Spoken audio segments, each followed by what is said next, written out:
శరీరం పెరుగుతుంది, వయసు మాత్రం తగ్గుతుంది. మరి ఎందుకు హ్యాపీ న్యూ ఇయర్ చెప్పుకుంటున్నాము మనము? అంటే మనం మృత్యుకి దగ్గర వస్తున్నామా?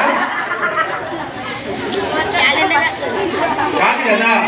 అందుగురించి ప్రతి జీవ ప్రతిరోజు సూర్యుడు ఉదయిస్తున్నాడు, అస్తమిస్తా ఉన్నాడు. అంటే ఒక రోజు మన కాలంలో వయసులో ఆయుష్ నుంచి తరిగిపోతా ఉంది.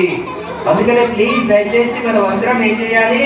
ప్రతిరోజు భగవంతుడికి మొక్కాలి, భగవంతుడికి ప్రార్థించాలి. ఏమని?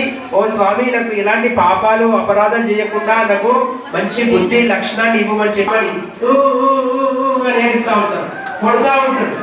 గట్టి కొట్టినా కానీ అమ్మాయి వదలరు. ఎందుకు వదలరు? ఎందుకంటే అమ్మ కంటే ఆశ్రయం ఎవరు లేరు కదా, ఉంటారా?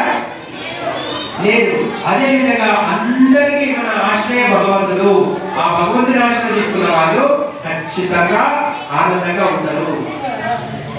సరే తీసుకుంటున్నారు చెప్పండి, చేతులు లేపండి. Okay, very good.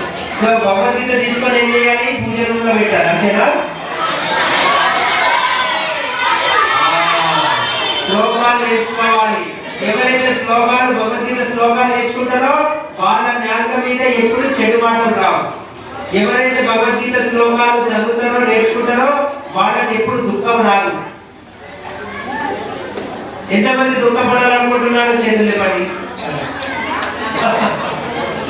ఎంతమంది ఆనందంగా ఉండాలనుకుంటున్నారో చేతులు